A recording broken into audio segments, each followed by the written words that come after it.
100 phone के बाद आप एक टैंकर भेजते हो तो कैसे चलेगा? कैसे चलेगा? और ये गर्मी का और गर्मी का मौसम और जानवर और प्यासे मर रहे हैं। वो भेज रहे हैं सरकारी, वो एक आया, एक टैंकर से होगा क्या? कुछ जानवर पिएंगे, एक आदमी पिएगा। बिल्कुल बिल्कुल। मैम, आपके कार्यकाल में अब तक क्षेत्र में कौन कौन से विकास के कार्य हैं 1.5 साल के अंदर? सरकार इस टाइप की है कि इन्होंने जो पर्सनल बजट होता है जी रोडों का, उसमें से इन्होंने 78 लाख रुपए मेरे विधानसभा के बिलाड़ा में दे दिए। बिलाड़ा में क्यों दे दिया? क्यों दे दिया ये सरकार कि इस विधानसभा का बजट दूसरी विधानसभा में पॉसिबिलिटी है, वो भी मुझे बता दो, वरना ये सब क्यों किया गया? बिल्कुल। मेरे साथ दोगला व्यवहार क्यों होता है जी बार बार? इसके जवाब में मुख्यमंत्री जी ने कोई जवाब नहीं दिया, साइलेंट। आपके क्षेत्र में पीने की पानी की बहुत बड़ी समस्या है। घर घर जल योजना थी, उसमें इन्होंने सिर्फ पाइप चेंज कर दिए और जो पहले जो पानी आ रहा था उन पाइपों को इन्होंने हटा दिया, तो वो पहले वाला भी बंद हो गया पानी, और जो अभी नया लगा है उसमें भी पानी स्टार्ट नहीं किया। आपने घर घर नल तो लगा दिया, पाइपें लगा दी आपने, आप पानी तो स्टार्ट ही नहीं कर रहे उसमें। इतने दिन में ये करते हैं। आश्वासन से पानी नहीं आता। आश्वासन से पानी आता है। महिला अपराध तेजी से बढ़ रहा है, महिला घरों में सुरक्षित नहीं है, इस पे आपको क्या कहना है? मेरे खुद के एरिया में अभी पिछले साल एक महिला, उसकी मदर और उसकी बेटी, तीनों को एक पड़ोसी ने सिर्फ एक पैसे के लिए कत्ल कर दिया। और चोरियां इतनी हो रही है, अभी अभी भोपालगढ़ में तो इतनी चोरियां हुई है जिसमें से सिर्फ एक चोरी खुली है बस। प्रशासन क्या कर रहा है? कुछ नहीं कर रहा। नमस्कार दोस्तों, आप देख रहे हैं बतंगड़ न्यूज चैनल और मैं हूं सोनिया कौशिक। आज हमारे साथ हैं भोपालगढ़ से कांग्रेस की लोकप्रिय विधायक श्रीमती गीता जी। गीता जी जो समाज सेवा, महिला सशक्तिकरण और ग्रामीण विकास के क्षेत्र में अपनी विशेष पहचान रखती हैं। आइए जानते हैं इनके जीवन, राजनीति के सफर और इनके दृष्टिकोण से आज के राजस्थान की तस्वीर कैसी है और भविष्य का सपना क्या है। गीता जी, हमारे न्यूज चैनल बतंगड़ में आपका बहुत बहुत स्वागत है। Thank you. Geeta ji, ma'am, आपने अपने राजनीतिक जीवन की शुरुआत कब, कहां से और क्यों करी? मेरे राजनीतिक जीवन की शुरुआत 2005 में मैंने पहला चुनाव लड़ा था सिरगढ़ से, जिला परिषद का। जी जी। वहाँ से की थी, और वैसे मैं राजनीतिक परिवार से हूँ बचपन से जी। मेरे फादर एमएलए रहे, मिनिस्टर रहे। ओके। उन्होंने 5 बार सूरसागर से चुनाव लड़ा जी, और बहुत सारे पदों पर रहे, और बहुत कम उम्र में उन्होंने बहुत नाम भी कमाया। कम उम्र में डेथ भी हो गई। आपके फादर या फादर इन लॉ? मेरे फादर नरपत राम जी बरवड़। अच्छा, नरपत जी पहले कैबिनेट मिनिस्टर थे, रेवेन्यू मिनिस्टर थे। जी जी जी। तो मैम, आपके परिवार या बचपन का कोई ऐसा अनुभव जो आपको जन सेवा की ओर लेकर आया? मेरा अनुभव मेरे फादर हैं, जिन्होंने मतलब रात दिन एक धरातल से उठ के उन्होंने अपने समाज की और 36 कौम की इतनी सेवा की कम उम्र में। और आज 30 साल हो गए उनको गए हुए, लेकिन आज ऐसा लगता है कि जैसे कल की बात हो, लोग इस तरह से याद करते हैं उनको। जहाँ पे भी, पूरे राजस्थान में मैं कहीं पे भी गई हूँ ना, कोई ऐसा क्षेत्र नहीं बचा जहाँ मेरे फादर को याद नहीं किया गया। ये मेरे लिए सबसे गर्व की बात है। बिल्कुल मैम, बिल्कुल। और मेरी मदर ने भी, मेरे पापा बाहर रहते थे, जैसे जयपुर रह गए, वो रह गए जी, तो मेरी मदर घर पे रहती थी, और जनता को जो भी आया गया मेरी मदर ने संभाला उनको, मदर ने जवाब दिए, जबकि वो अनपढ़ थी। लेकिन उसके बाद भी जनता के बीच में उन्होंने अपनी भी पहचान बनाई, और फादर के बाद में 2008 में उन्होंने भी एमएलए के चुनाव लड़ा था जी, लेकिन सिर्फ 2000 से रह गई थी वो। जी जी जी। मैम, महिला होने के नाते आपको राजनीति में कौन कौन सी चुनौतियों का सामना करना पड़ा? मेरे को महिला रहते हुए राजनीतिक में काफ़ी चुनौतियों का सामना करना पड़ा। एक तो महिलाएं घर पे भी रहती है, बाहर भी जाती हैं, घर भी संभालना होता है, बाहर का भी संभालना होता है, बच्चों का भी होता है जी, परिवार का भी होता है। तो इन सब को साथ लेके चलना एक औरत के लिए बहुत संघर्ष भरा जीवन है ये। जी जी। मैम, आपके कार्यकाल में अब तक क्षेत्र में कौन कौन से विकास के कार्य हुए 1.5 साल के अंदर? 1.5 साल के अंदर मैंने अपनी तरफ से पूरी कोशिश की है जनता को संतुष्ट करने की। मैंने अपना बजट भी दिया है, और जो हमारे रोडें वगैरह हैं, जो पीडब्ल्यूडी की रोडें आती है जो एमएलए फंड के लिए जी, लेकिन उसके लिए भी मैंने खूब कोशिश की कि वो सारी हमारे 5 करोड़ मिलते हैं मिसिंग लिंक के लिए। लेकिन पिछले साल में मिसिंग लिंक में हमने जो रोडें दी सारी इन्होंने चेंज भी की जी। फिर हमने धरने दिए, कलेक्टर साहब को कहा, यहाँ दिव्या जी को बोल के हमने लहर झगड़ के वापस भी करवाई जी। लेकिन सरकार इस टाइप की है कि इन्होंने जो पर्सनल बजट होता है जी रोडों का, जी। उसमें से इन्होंने 78 लाख रुपए मेरे विधानसभा के बिलाड़ा में दे दिए। आपकी विधानसभा के दूसरी विधानसभा में दे दिए। तो बिलाड़ा में क्यों दे दिया? क्यों दे दिया? ये सरकार है। नहीं, बिलाड़ा में जो विधायक हैं वो कांग्रेस के हैं, बीजेपी के? तो बीजेपी की सरकार है तो उन्होंने बीजेपी के विधायक होने के जो रोड उन्होंने सेक्शन की जी, उसमें भोपालगढ़ विधानसभा लिखा है जी, लेकिन वो है बिलाड़ा की है। तो फिर और इसके लिए मैंने हर मीटिंग में विधानसभा में क्वेश्चन भी लगाए और मैं खुद बोली भी हूँ जी कि या तो आप मुझे बता दो कि किसकी अनुशंसा चलेगी। जी बिल्कुल, डेफिनेटली आप मुझे बता दो, और या ऐसा कोई नियम है कि इस विधानसभा का बजट दूसरी विधानसभा में पॉसिबिलिटी है, वो भी मुझे बता दो। वरना ये सब क्यों किया गया? बिल्कुल, मेरे साथ दोगला व्यवहार क्यों होता है जी बार बार? इसके जवाब में मुख्यमंत्री जी ने कुछ कोई जवाब नहीं दिया, साइलेंट, कोई जवाब नहीं आया इसका। तो फिर मैंने दिशा की मीटिंग में भी खूब बोला, ये जी जिला परिषद की मीटिंग में भी बोला, मैंने ये सारे अधिकारियों को मैंने बोला, दिव्या जी को रिटर्न में मैंने लिख के दिया, तो उन्होंने मुझे बोला मैं आपको एक्स्ट्रा बजट दे दूंगी जी, लेकिन वो अभी तक क्लियर नहीं होगा, चैप्टर एक्स्ट्रा दे देंगे। हाँ जी जी। और इस बार भी हुआ, तो इस बार भी हमारी रोडें चेंज की, तो हमने लड़ाई की, झगड़े किए, तो अब 6 रोडें अब वापस दिए। मतलब लड़ाई कर करके ले रहे हैं, अपना हक भी लड़ाई करने से मिल रहा है। हाँ। क्षेत्र में महिलाओं और बालिकाओं के लिए अब तक आपने क्या योजनाएं लागू करवाई?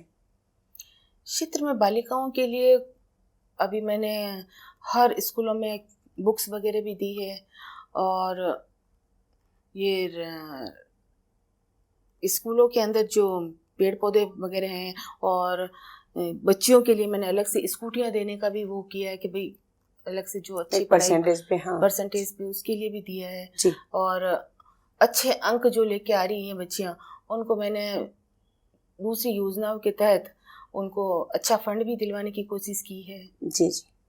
महिलाओं के लिए आपने क्या कार्य किया अब तक? कोई योजनाएं ऐसी महिलाओं के लिए भी लागू हुई है? आंगनवाड़ी करवाई है मैंने जी, 10 आंगनवाड़ी करवाती है जी महिलाओं के लिए, जहाँ पे सिर्फ महिलाएं काम करती हैं। जी जी मैम, आपके क्षेत्र में पीने की पानी की बहुत बड़ी समस्या है, हाँ, उस पर आप क्या कार्य कर रहे हैं? पीने की पानी की हमारे बहुत ज़्यादा समस्या है, और मैंने उसके लिए टाँकों के लिए, ट्यूबवेल्स के लिए, ये हैंडपम्प्स के लिए, पाइपलाइनों के लिए मैंने खूब कोशिश की है, और बड़ी मुश्किल से अभी मेरे को 10 मिली है ट्यूबवेल है। अच्छा। और 10 हैंडपम्प दिए हैं जी, जबकि हमारे इतनी समस्या है, उसके बावजूद सरकार उसकी तरफ ध्यान नहीं दे रही है। और ये जो घर घर जल योजना थी, उसमें इन्होंने सिर्फ पाइप चेंज कर दिए, और जो पहले जो पानी आ रहा था उन पाइपों को इन्होंने हटा दिया, तो वो पहले वाला भी बंद हो गया पानी, और जो अभी नया लगा है उसमें भी पानी स्टार्ट नहीं किया, तो उससे हमारी समस्या और बढ़ गई। और उसके बाद जो ज्यादा गर्मी होती है तो टैंकर स्टार्ट करवाते हैं, तो टैंकर में भी ये होता है जो सार्वजनिक टाका है आपने उसमें लाके पानी डाल दिया, लेकिन जो ढाणियों में है वो ढाणियों वाले तो प्यासे मर रहे हैं। बिल्कुल, कैसे जाएगा टैंकर? वहाँ टैंकर नहीं जा रहा जी। तो हमने ये भी बोला सिर्फ आप गांव में मत जाओ, आप ढाणियों में भी भेजो, लेकिन ये पॉसिबिलिटी कर नहीं रहे। और उसके बाद 100 फोन के बाद आप एक टैंकर भेजते हो, तो कैसे चलेगा? कैसे चलेगा? और ये गर्मी का और गर्मी का मौसम, और जानवर और प्यासे मर रहे हैं। एक टैंकर आता है 500 रुपए का। अब चार्ज किया जा रहा है टैंकर पानी का जो आ रहा है, वो भेज रहे हैं सरकारी, वो एक आया, एक टैंकर से होगा क्या? कुछ जानवर पिएंगे, एक आदमी पिएगा। बिल्कुल बिल्कुल बिल्कुल। तो लोग एक टैंकर अपने घर के लिए 500 रुपए का खरीद रहे हैं, इस तरह से कैसे चले? बेचारा गरीब आदमी पानी में चलता कितने दिन है? कितने दिन चलेगा? लेकिन इस समस्या का कोई हल नहीं हो रहा मेरे अभी तक। तो अभी जैसे आपको ट्यूबवेल वगैरह मंजूर किए हैं, हैंडपंप मंजूर किए हैं, हाँ। वो अभी मंजूर ही किए हैं या धरातल पर उतारा भी है उनको? 5 हैंडपंप हुए हैं अभी धरातल पे, और 5 ट्यूबवेल भी। जो हैंडपंप लगा रहे हैं वो किसी सार्वजनिक जगह पे लगा रहे हैं या कहाँ पे लगाया? मैंने उनको सार्वजनिक पे लगाया जी। तो लेडीज हैं वही पहले की तरह, जैसे पहले पुराने टाइम में मटके उठा के सर पे, वही होगा, और वो लेने जाती थी कुएं, तालाब, बावड़ियों पे। आज भी वही चीज, आज भी वही स्थिति आ रही है, क्योंकि आपने घर घर नल तो लगा दिया, पाइपें लगा दी आपने, आप पानी तो स्टार्ट ही नहीं कर रहे उसमें।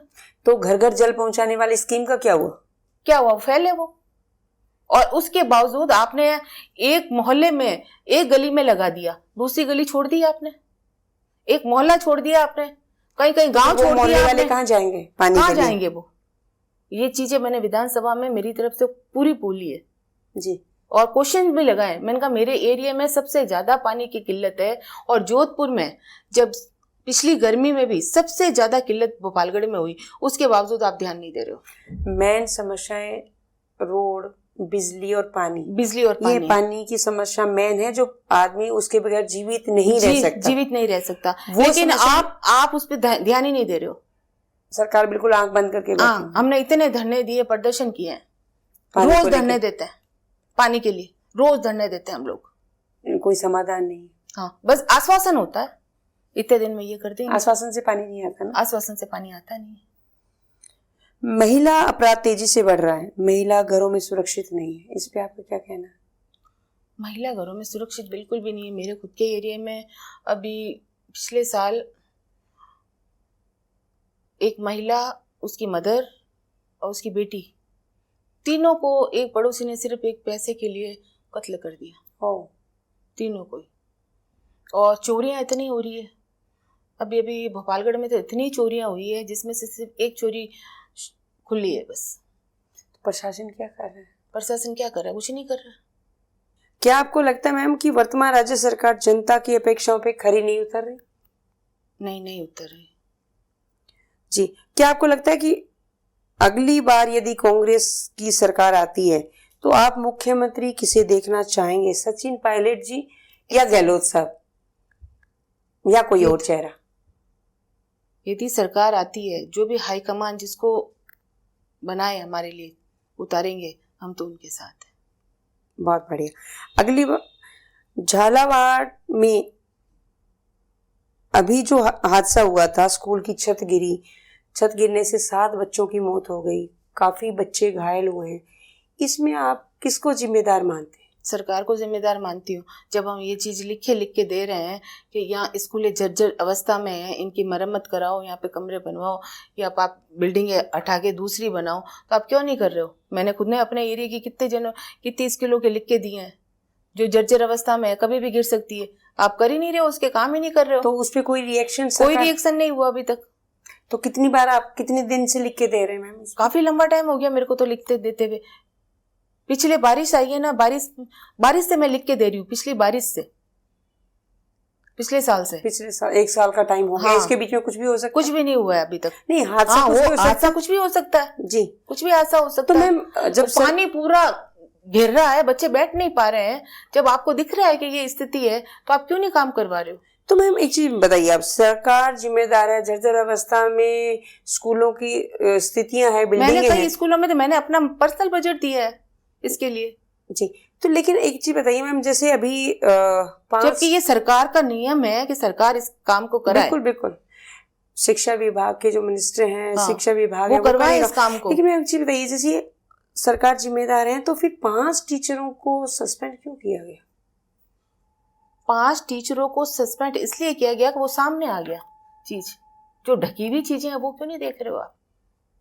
ये हादसा तो सामने आ गया है, इसलिए आपने उसको सस्पेंड कर दिया। ये तो टीचरों की, आपको लगता है कि टीचरों को कुछ गलती थी इसमें? यदि टीचर्स ने ये लिख के दिया था पहले कि भाई ये जर्जर अवस्था में, इसको ठीक कराओ, जब तो टीचर्स की गलती नहीं थी। यदि उन्होंने लिख के नहीं दिया था, हकीकत नहीं बताई थी, तो फिर टीचर्स गलत है। बिल्कुल। क्या आपको लगता है कि कांग्रेस में गुटबाजी है? गुटबाजी तो ऐसा कुछ नहीं, अभी तो हम सब एक हैं, ऐसा कुछ भी नहीं है, कोई गुटबाजी नहीं है जी। आपके कार्यकाल की 3 सबसे बड़ी उपलब्धियां कौन सी हैं? अभी 1.5 साल का आपका कार्यकाल रहा है, इसकी 3 बड़ी उपलब्धि अब तक की। उपलब्धि बोले तो आपने कोई 3 ऐसे बड़े काम करवाए हो जिनको अपन मान सकते हैं कि ये मेरी उपलब्धि है? एक तो मैंने रोडें बनवाई है, जो लड़ झगड़ के कराई है, तो ये मेरी उपलब्धि ही है। बिल्कुल ये ज्यादा बड़ी उपलब्धि है आपको। उलटना झगड़ना भी पड़ा है। हाँ जी। धरना प्रदर्शन करे हैं ये बनाड़ की रोड के लिए, ये भी हमारी उपलब्धि है कि पैसे तो बहुत पहले से एक्शन हो गए थे, लेकिन स्टार्ट हमने अब करवाया है मेरे कार्यकाल में जी। और जो पिछले साल हमारे हैंडपंप और ये जो ट्यूबवेल हैं, एक भी नहीं आई थी, वो इस साल हमने लड़ झगड़ के लिए वही उपलब्धि है, क्योंकि पानी की सबसे ज्यादा समस्या है। बिल्कुल मैम, बिल्कुल। तीसरी उपलब्धि? 3 उपलब्धियां बताई है मैंने आपको। आपने रोड और पानी की बताई है अभी तक। रोड बता दी, और एक सबसे बड़ी कि जो बनाड़ रोड है जी, जिसमें इतना इतना पानी हमेशा भरा रहता है, लोग निकल नहीं पाते, उसका पैसा गहलोत सरकार ने सेक्शन कर दिया था। पिछली सरकार ने सेक्शन कर दिया था जी, लेकिन वो नहीं बन पा रही थी। इस बार हमने धरना प्रदर्शन करके उसको बनाना शुरू कर दिया। जेडीए जी मजबूर कर दिया कि ये आप करो। तो सैंक्शन पैसे पहले हो चुके थे, उसके तो हो चुके थे, लेकिन समस्याएं आ रही थी। बिल्कुल समस्या, बिल्कुल। हाँ, सरकार चेंज होने पे। हाँ, बिल्कुल। कोई ऐसा कॉलेज या संस्था है जिसे आप अपने क्षेत्र में लाना चाह रहे हो? ITI लाना चाह रहे हैं बावड़ी के अंदर। जी, बावड़ी में लाना चाह रहे हैं, मेडिकल कॉलेज लाना चाह रहे हैं जी। एक बस स्टैंड है भोपालगढ़ में, वो लाना चाह रहे हैं, उसके लिए भी मैंने लिख के दिया है। तो उसके ऊपर कोई रिएक्शन हुआ भी? नहीं, अभी तक नहीं। और एक है ना, जाजीवाल से लेके रतकुड़िया में हमारे बीच में करीब करीब 20-25 गांव पड़ते हैं, वो रोड पूरी टूटी पड़ी है जी। तो उसमें आने जाने की इतनी समस्या है, तो इसके लिए हमने डबल रोड के लिए बोला हुआ है। तो एक ये रोड हो जाए तो बहुत सारे लोगों की समस्या कम होगी। जी। महिलाओं को राजनीति में आने के लिए आप क्या संदेश देना चाहेंगे? महिलाओं को राजनीति में आने के लिए मैं यही संदेश देना चाहूँगी कि महिलाओं को राजनीति में आना चाहिए, क्योंकि महिला वो है जो 2 परिवार को और घर और बाहर दोनों को संभालती है ना, तो वो राजनीति बहुत अच्छी तरह से संभाल सकती है, पुरुषों से आगे बढ़ती है। बिल्कुल, बिल्कुल। बहुत बहुत धन्यवाद गीता जी, आपने अपना समय देकर भोपालगढ़ की जमीनी हकीकत एवं संघर्ष यात्रा और आने वाले समय के सपनों को रूबरू करवाया। आप जैसे जनप्रतिनिधि जब संवेदनाशील और सेवा की भावना से काम करते हैं तो लोकतंत्र और मजबूत होता है। फिर मिलेंगे एक नए जनप्रतिनिधि के साथ एक नई बातचीत में, तब तक के लिए नमस्कार, जय हिंद, जय भारत।